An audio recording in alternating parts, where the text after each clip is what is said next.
9:03. Ahora vamos a escuchar algo increíble. Una entrevista de Tucker Carlson a un ex congresista americano que rompe su silencio sobre el 11 de septiembre y el Estado profundo.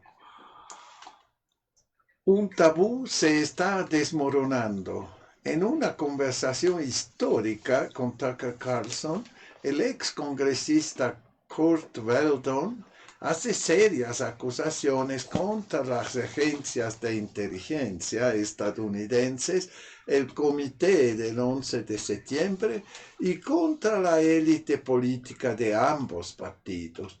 Su tesis central: los atentados del 11 de septiembre de 2001 podían haberse evitado. Sin embargo, la información procedente del aparato de seguridad fue suprimida deliberadamente, y aquellos que querían sacar la verdad a la luz fueron silenciados, igual que él mismo. Abel Danger, veto de la CIA y pistas ocultas. Weldon describe con una unidad militar secreta llamada Abel Danger había identificado la célula terrorista de Al Qaeda de Nueva York un año antes de los ataques. El intento de pasar esta información al FBI fue bloqueado 3 veces, concretamente por los responsables de la toma de decisiones en el Departamento de Justicia. Documentó nombres. La CIA se había opuesto a un centro de fusión conjunto por el análisis de datos, un proyecto que Weldon había apoyado vehemente como vicepresidente del Comité de Defensa. El motivo: la agencia jugó su propio juego. Según Weldon, un bloqueo deliberado de las medidas preventivas. Sabíamos dónde estaba Bin Laden, pero lo dejaron ir, si no le habrían ya creado a Bin Laden.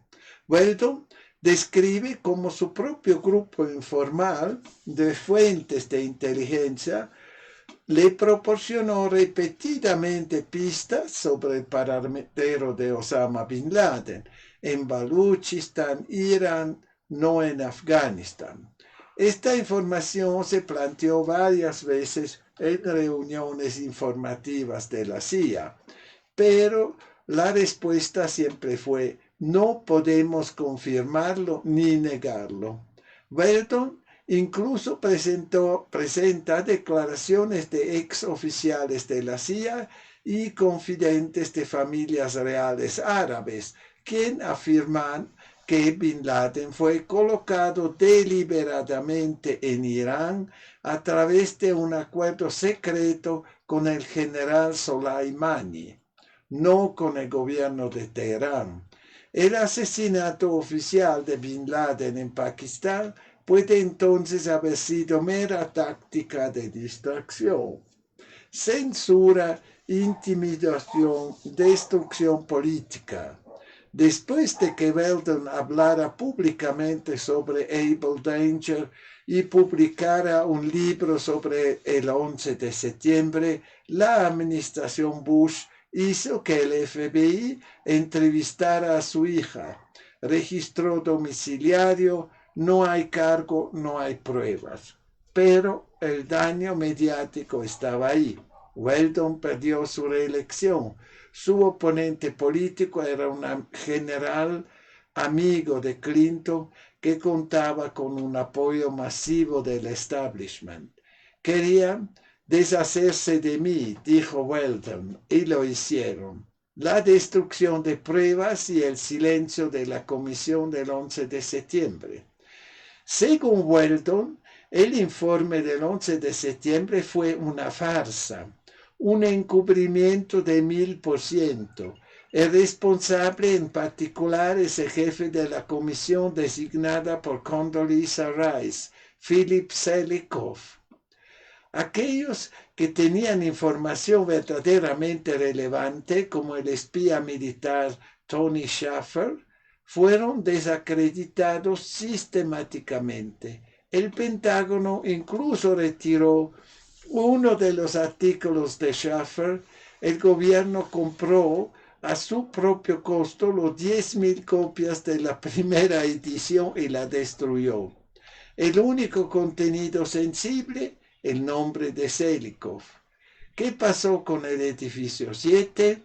Weldon, como bombero y experto en incendios, plantea una pregunta que hasta el día de hoy rara vez se discute públicamente.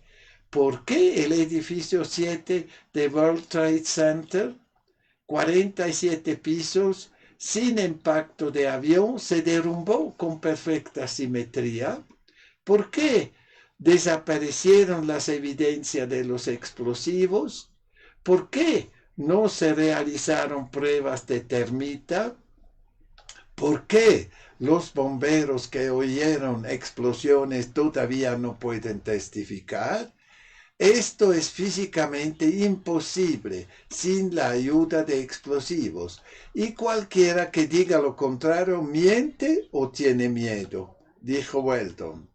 ¿Quién lo sabía y por qué había tanto silencio? Aún más impactante, según Weldon, dos de los presuntos secuestradores trabajaban en la nómina de la CIA, incluido Bin Laden. Además, muchos oficiales de inteligencia, personal militar y miembros de congresos están convencidos de que la versión oficial del 11 de septiembre no es cierta, pero casi nadie se atreve a decirlo públicamente. La presión es enorme, hay carreras en juego y en algunos casos incluso vidas. Dos de sus confidentes murieron en circunstancias misteriosas de cáncer agresivo, un método común, según Weldon, para eliminar silenciosamente a oponentes en el extranjero. Su llamado a Trump y el pueblo estadounidense. Kurt Weldon pide a Donald Trump que establezca una comisión presidencial independiente con el poder de desclasificar toda la información y escuchar a los testigos bajo juramento. Él mismo está dispuesto a testificar bajo juramento. Miles de arquitectos, ingenieros, abogados y familiares de la víctima también están dispuestos a testificar finalmente. La visión de Weldon. La verdad sobre el 11 de septiembre podía cambiar el panorama político de Estados Unidos para siempre y desacreditar el mito del enemigo externo. Conclusión.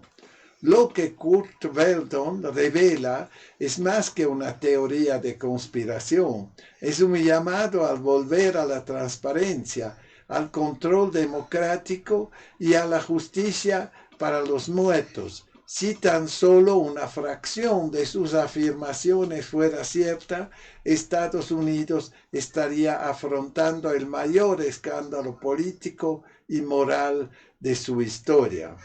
Pero ese no es nuevo, ¿eh? Todo esto ya se habló muchas veces, ¿no? Esto hay toda una historia detrás de la cosa del 11 de Twin Towers, ¿no? Acá hay una gran cosa detrás, que por ejemplo había un problema económico en Estados Unidos, necesitaban la guerra, absolutamente, ¿no? La guerra empezó inmediatamente después del 11 de septiembre de 2001, así de cierto. Y yo no solo creo que ellos han omiso era una cosa, false flag operation, como se dice, falsa bandera, ¿no? Que han hecho por justificar los bombardeos en Afganistán y toda la cosa antiislámica, ¿no? El cuento antiislámico después. ¿no? Por los 20 años que han seguido y siguen siempre, ¿no? Por ejemplo, en Oriente Medio. Y esto era la base de esto. Y todo el resto, como lo han hecho mal, como siempre, ¿no? Como esto tercer Tower 7, ¿no? Es comprobado que es un chiste, ¿no? Un chiste muy caro, ¿eh? Es un chiste, digamos, de 3.000 personas que han muerto solo en las dos torres, ¿no? Y es absolutamente imposible que una torre tan grande se caiga justamente así, como se hace una destrucción controlada, obviamente con explosivos y no por los aviones. Los aviones era, no sé si era Blu-ray, si era solo una, ¿cómo se puede decir? De estos cosas, ¿cómo se llaman? Hay estos hologramas. Puede ser que era un holograma, pero como dijeron varios pilotos, es imposible que aviones ingresan a la península de Manhattan, no, es todo no-fly zone, ¿no? Por ejemplo, esta es una de las tantas, que es prácticamente imposible que estos dos aviones entran en esta zona que es absolutamente no-fly zone, que no se puede volar, sin que nadie pasa. Y lo peor era que no solo esto es un fraude, pero también el avión que entró, así dicen, ¿no? En el Pentágono, ¿no? Ese es otro chiste, mal chiste, ¿eh?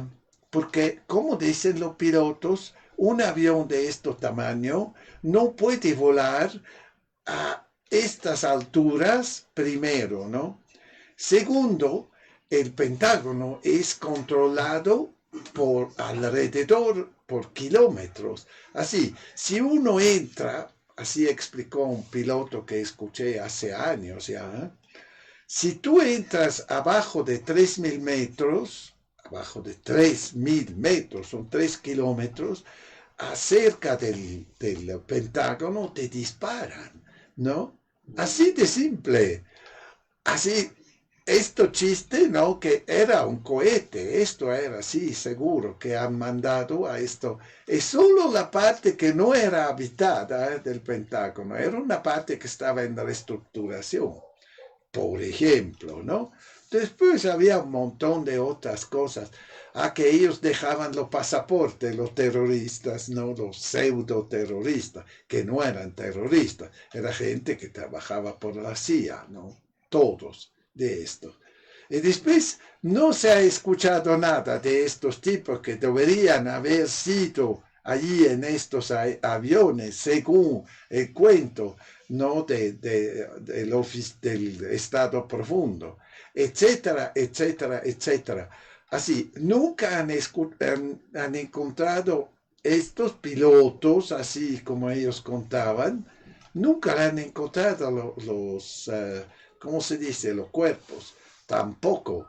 Y qué raro que los mismos pilotos del 11 de septiembre estaban en Estados Unidos aprendiendo a volar un 747, que es también otro cuento, como dijeron varios pilotos, que esto no funciona así, ¿no? Tú necesitas un contrato, ¿no? De una empresa aérea que te manda a un lugar por aprender a volar. Y tú no puedes volar un 747 así porque eres bello. La cosa es un poco más complicada. Tú vas a volar pequeños aviones, por empezar. Esto no dura 7 meses. Uno de los pilotos que yo vi hablar, él dijo, tú tienes 3 años de instrucción teórica por un 747. Y después tú no puedes volar, tú volas con simulación hasta un cierto momento. Después te vas como copiloto, no siempre no volas, es el capitán que vuela. Y allá debes tener no sé cuántos miles de kilómetros de vuelo hasta que tú puedes entrar a volar. porque es un grande avión y tiene otras características que un avión pequeño, etcétera, etcétera, etcétera. Es decir, todo esto, como dice muy bien el ex congresista, es un cuento. El cuento es justamente por varias cosas. La razón no es solo que ellos tenían la justificación de la guerra, hay varias cosas de más que juegan en esto, ¿no? Y que saben, mucha gente sabe esto y se ha callado, como él dice muy bien. Es bien interesante esta cosa, y obviamente está Carlson que lo saca, porque nadie se atreve de sacarlo, aparte de él, porque él es sí un periodista, ¿no? De tamaño mundial. Y yo creo que esto va a cambiar, como él dice muy bien, todo el panorama, ¿no? Bueno es que está Trump ahora, que porque sí se puede sacar ahora, pero a mucha gente no le va a gustar, seguramente, esto que sale. 9:20, 19 minutos. Vamos a escuchar una musiquita y continuamos.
Hemos escuchado a Nathan Welch que canta Wanna Find Out. Ya. Ahora, 9:22. Acá de nuevo estamos con Pepe Escobar en una entrevista. Rusia, China e Irán advierten a Estados Unidos. En una entrevista de 15 de abril de 2025, Pepe Escobar desde Shanghái analiza las crecientes tensiones entre Estados Unidos, China, Rusia e Irán.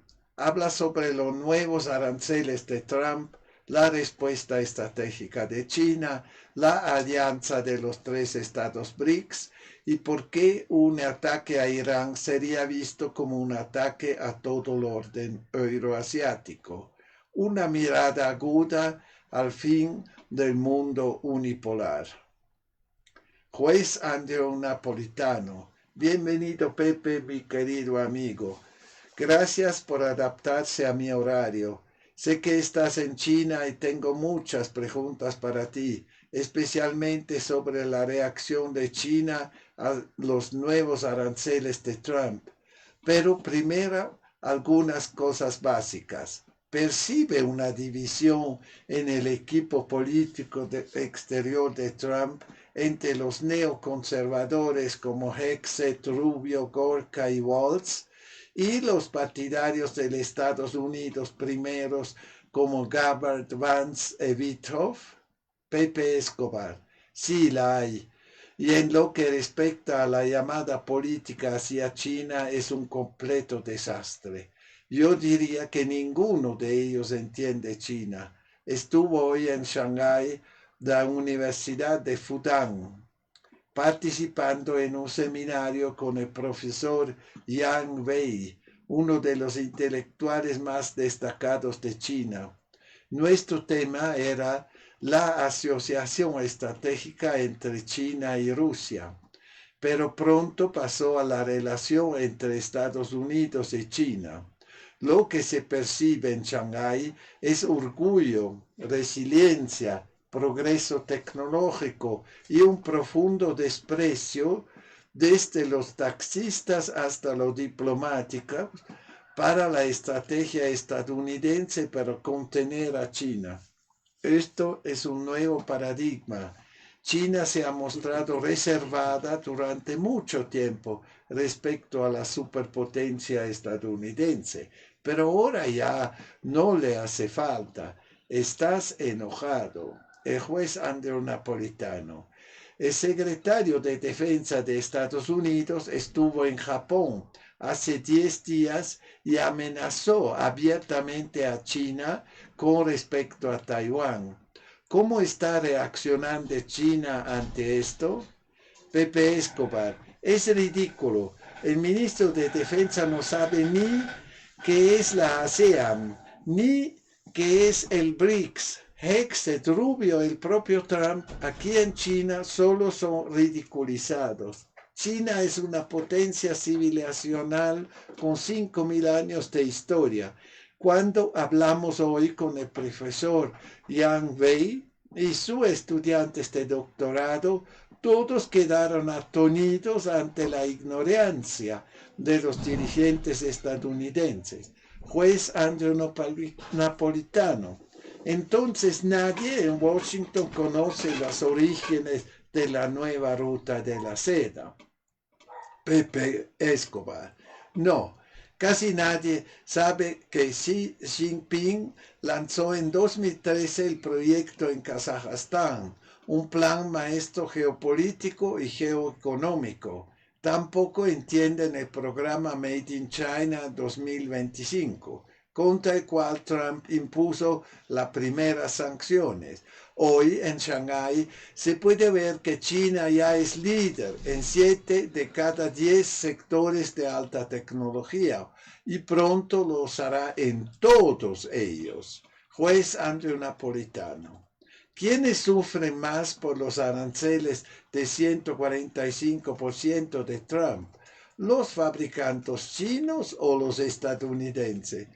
Claramente, dice Escobar, los americanos, la oligarquía estadounidense ha estado trasladando sus industrias a Asia durante décadas, primero a Corea del Sur y Taiwán, luego a China y ahora a India y a Vietnam. Es imposible simplemente restablecer estas cadenas de producción. Esto lleva años. Y China ya hace tiempo que pasó página. El comercio con Estados Unidos es hoy solo una pequeña parte del negocio de China. Comercian con el sur global. Juez Andrew Napolitano. ¿Qué está haciendo Xi Jinping en este momento? Pepe Escobar está en una mini gira por Asia, primero Vietnam, ahora Malasia. ¿Por qué? Los 10 países de la ASEAN tienen a China como su socio comercial más importante. China se está acercando a sus vecinos del sur y del oeste, mientras Occidente se perjudica a sí mismo con aranceles. Juez Andrew Napolitano. Y Asia Occidental, Pepe Escobar, es un polvorín especialmente importante para China, Irán Irán es el miembro de BRICS, parte de la Organización de Shanghái y un socio estratégico de China. Si hubiera un ataque sionista contra Irán, sería un ataque contra 3 estados claves del BRICS: Irán, China y Rusia. Juez Andrew Napolitano respondería militarmente Rusia y China. Pepe Escobar: Rusia probablemente sí, con medidas técnico-militares, como las llama Putin. Porcelana, es difícil decirlo. China no es una potencia bélica, pero Irán recibiría ayuda económica masiva. Un ataque de ese tipo sería un ataque al corazón de la integración euroasiática, la nueva ruta de la seda, los BRICS y las asociaciones euroasiáticas. Juez Andrew Napolitano: entonces Trump está esperando en vano una llamada de Xi Jinping. Pepe Escobar: por supuesto, es como esperando a Godot.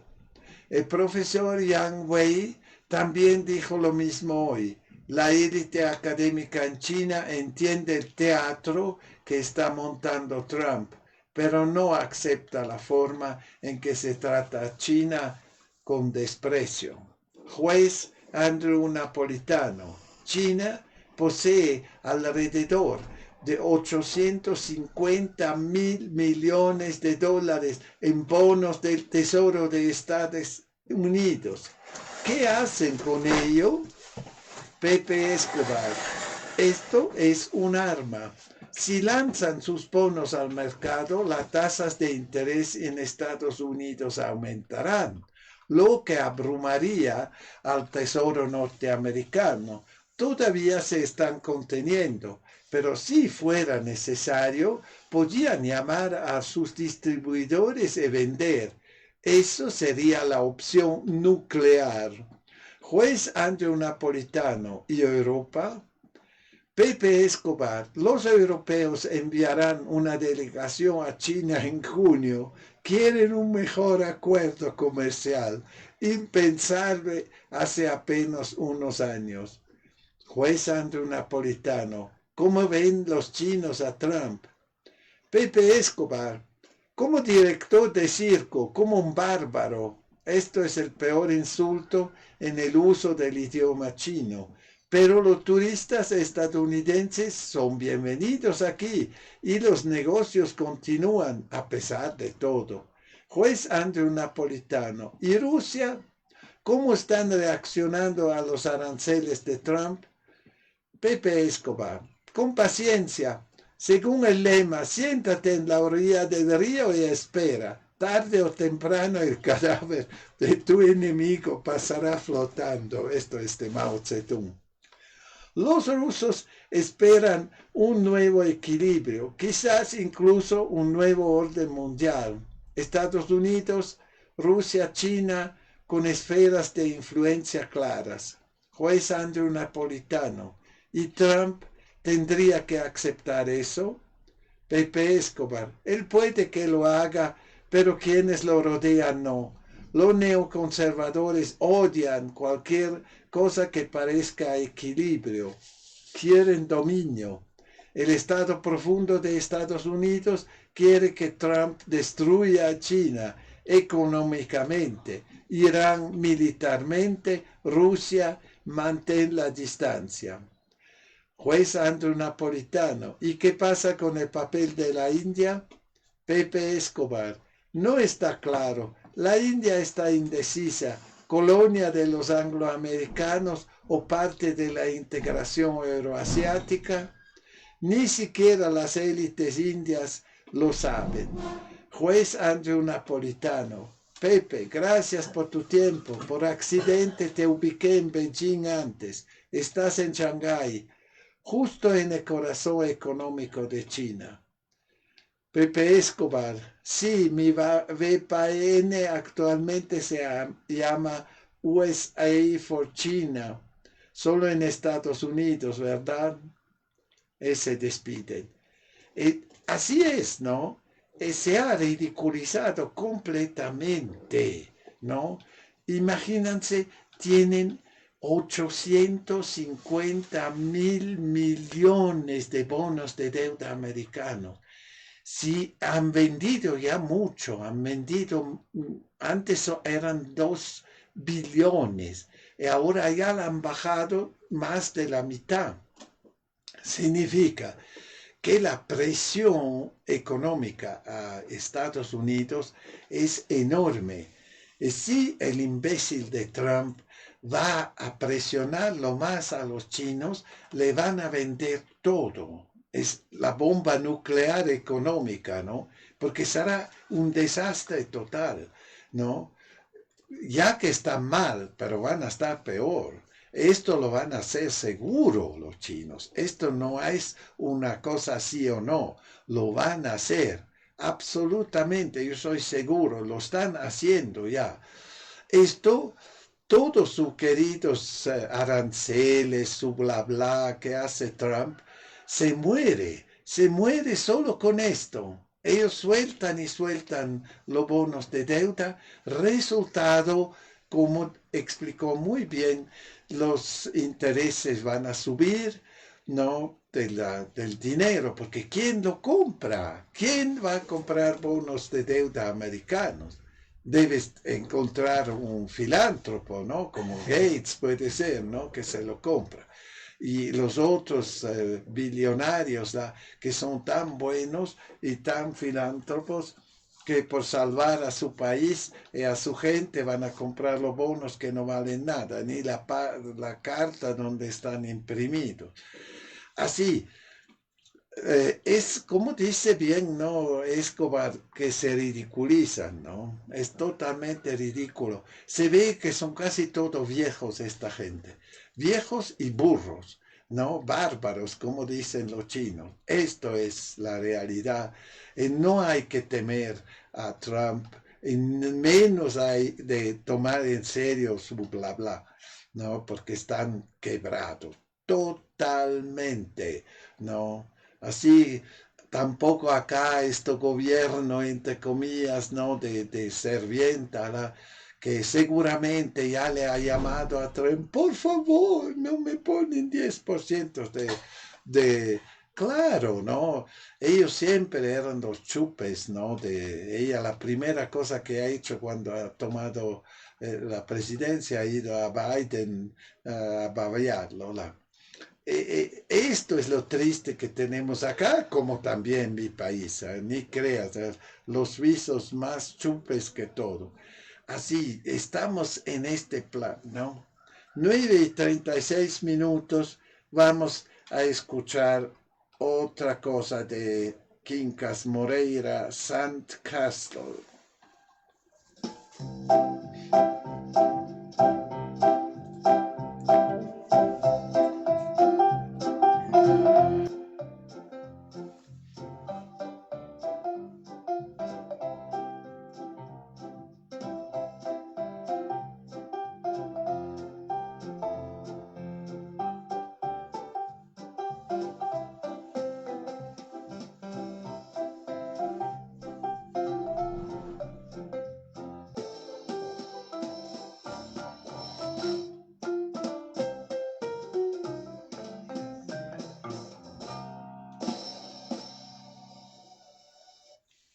Ya, Quincas Moreira, Sandcastle, el castillo de arena.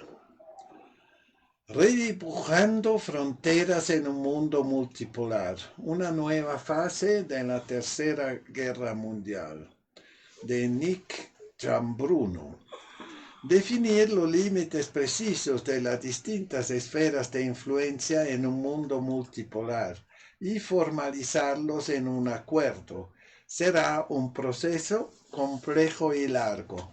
Esto no sucederá de la noche a la mañana, mientras no haya un acuerdo formal entre las principales potencias del mundo comparable al Congreso de Viena después de las guerras napoleónicas, el Tratado de Versalles después de la Primera Guerra Mundial o la Conferencia de Yalta al final de la Segunda Guerra Mundial, la Tercera Guerra Mundial continuará.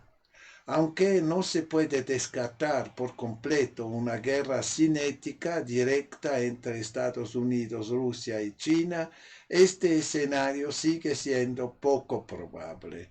En cambio, lo más probable es que sigamos viendo una mezcla de guerras por poderes, conflictos económicos, guerras financieras, ciberataques, guerra biológica, sabotaje encubierto y guerra de información.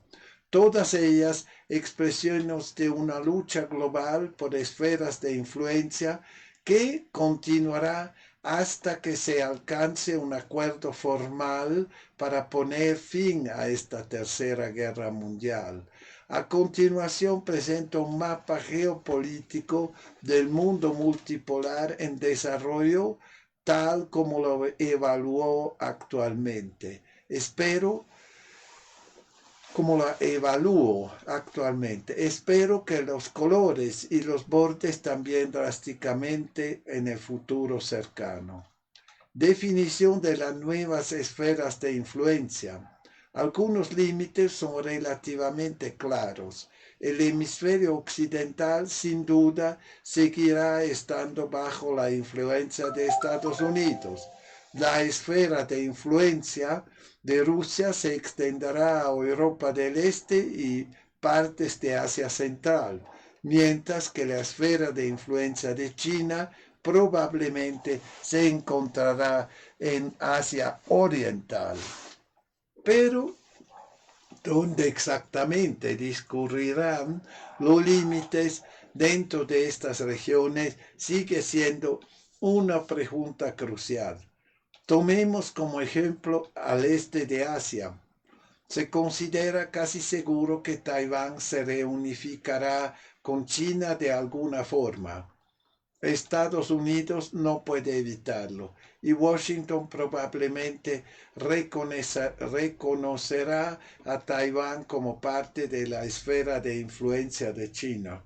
Pero, ¿qué pasa con Corea del Sur, Japón y Filipinas? Es poco probable que Estados Unidos abandone estas alianzas por completo.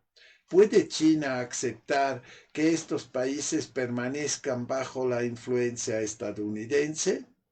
En caso contrario, ¿qué medidas adoptará Pekín?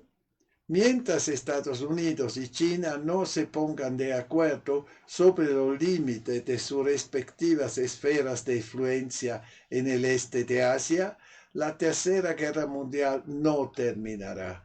La competencia geopolítica entre Washington y Beijing en el este de Asia y más allá continuará.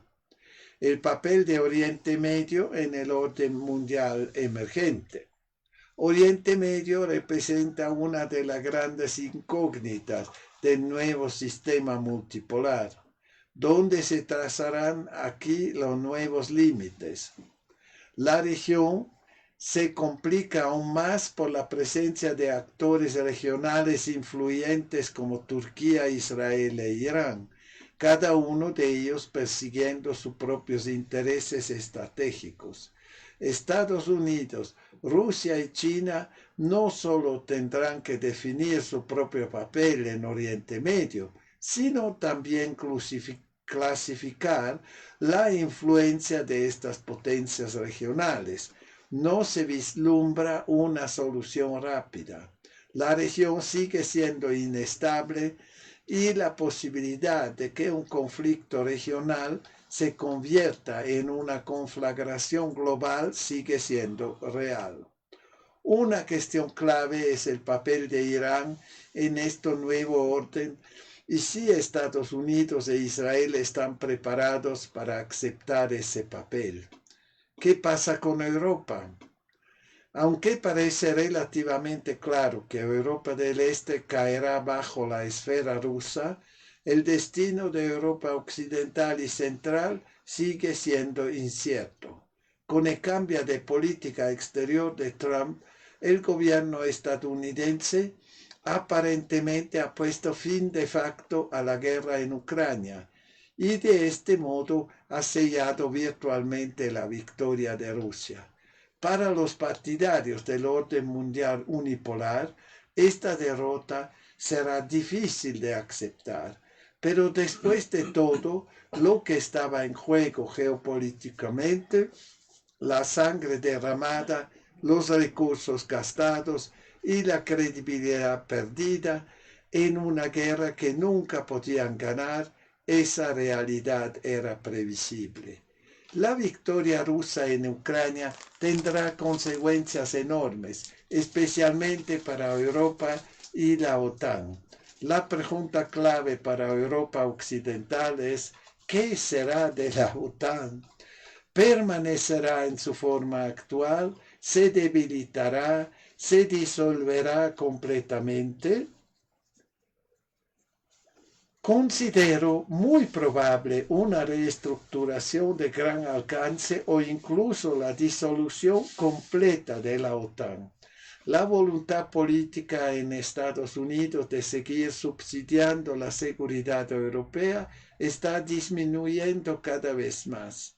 Es poco probable que los Estados Unidos de Europa Occidental acojan con agrado esta evolución, pero su dependencia de larga data de la seguridad garantizada por Estados Unidos a través de la OTAN lo ha hecho vulnerables.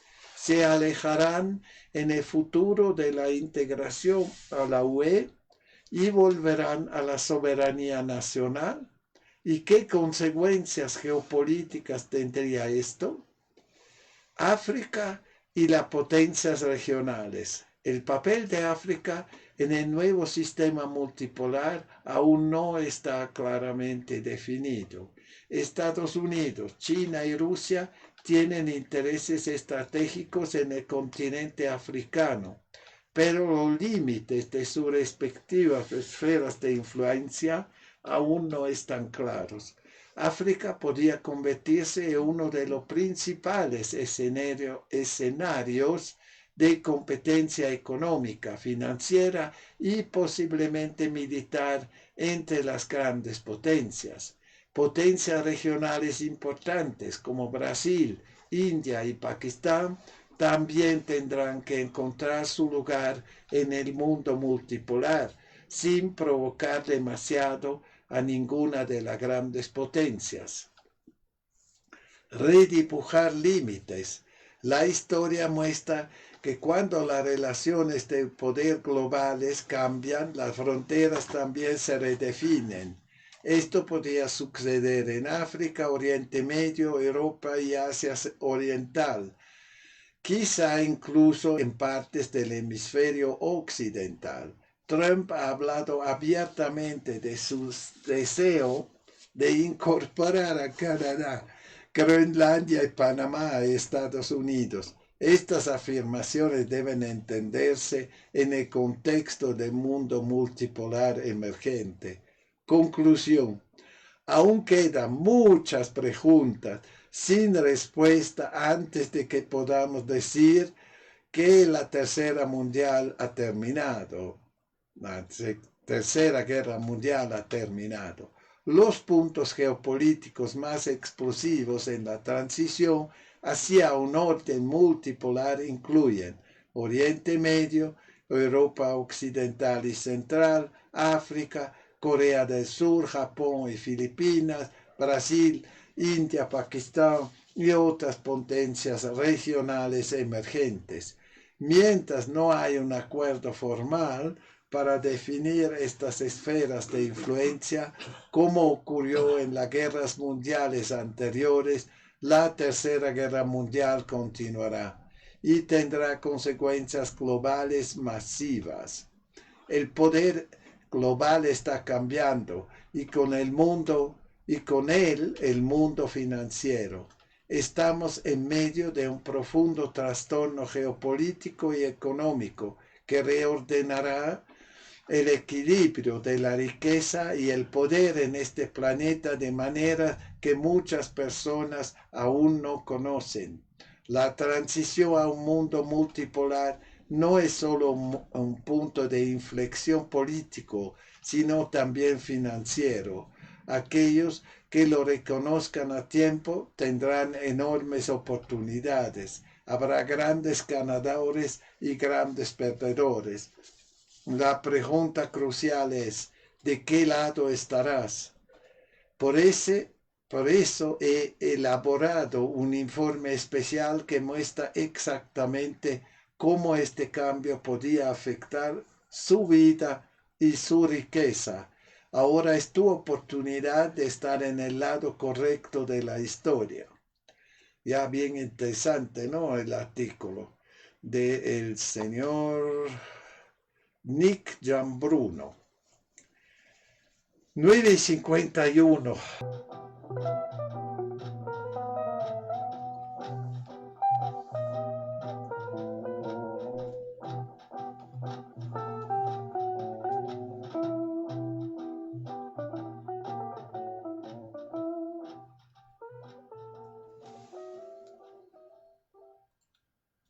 Ya, hemos escuchado la última o casi penúltima musiquita. Acá tenemos la última noticia de RT, bien divertida, se podría decir. El presidente de Estados Unidos, Donald Trump, dijo durante una entrevista a Fox News que los países latinoamericanos deben elegir entre China y Estados Unidos. Tomando el contexto de la decisión de Panamá de abandonar la ruta de la seda de China, se le hizo la pregunta de si piensa que los demás países de la región deben hacer lo mismo. Bueno, así como Panamá hizo y otros están haciendo, y a lo mejor pensando hacer, tal vez sí, quizás deberían hacer eso, sí, afirmó el mandatario. Las declaraciones de Trump se dan en medio de varias tensiones políticas con la región latinoamericana, en la que algunos países ya han tomado decisiones en torno a las políticas del presidente estadounidense, como los peruanos, por ejemplo. Los recientes aranceles fijados, las deportaciones masivas, además del tono con el que el mandatario de Estados Unidos se ha dirigido para hablar de ciertos temas como el Canal de Panamá y el de la frontera con México, son algunas de las situaciones que actualmente enfrenta la región, por decirlo un poco más comprensible, ¿no? Que primero, Trump no puede hacer nada, ni en Panamá, ni en toda la Latinoamérica, porque no tienen plata. Esto es lo básico. Es que los chinos sí tienen plata, como se ve, ¿no? Ellos invierten a la grande en toda Latinoamérica, en África y en Asia. Eso es una. La boconería, ¿no?, de Trump, esto poco le sirve, ¿no? Porque todos los países, no importa cuál, van a unirse con China por las razones obvias, ¿no? Como podemos ver en Perú, como ya vemos, tú vas en un supermercado, diría entre 60 y 70% productos chinos. Y debe ser igual, más o menos igual, en todos los países de nuestro continente latinoamericano. Así, con bla bla no se puede hacer nada, pero con productos baratos, no, sí, con buenas cadenas de como tiene, ¿no? De grandes buques con contenedores, como tiene, ¿no? Con miles de contenedores, una cosa de productos que caminan, ¿no? Como ahora con el puerto de Chancay, imagínense cuántos productos por toda Latinoamérica van a entrar por allá. ¿Qué canal de Panamá? No necesita ningún canal de Panamá porque viene directo de China acá, ¿no? Por Brasil, por Chile, por Bolivia, todos los países van a aprovechar de esto, incluido el nuestro, etcétera, etcétera, ¿no? Así, todo esto bla bla no le va a servir a nada a Trump porque los hechos, ¿no? Los hechos que hacen los chinos acá, lo hacen de tiempo, de décadas ya, aumentando y aumentando, ¿no? Han ganado ya, como los rusos, han ganado no la guerra militar, pero la guerra económica. Y también del otro lado, no solo de acá, pero en África, en Europa, donde sea. Sin estas cadenas de suministro chinos no puede funcionar Europa en absoluto, ¿no? No solo en Europa, pero en todo el mundo. Los chinos están arriba, no, number one. Bien, esto es por hoy día. Yo le auguro una buena Pascua, que se divierten, que vayan a hacer un viajecito como yo, y que estén con su familia y con sus amigos, y que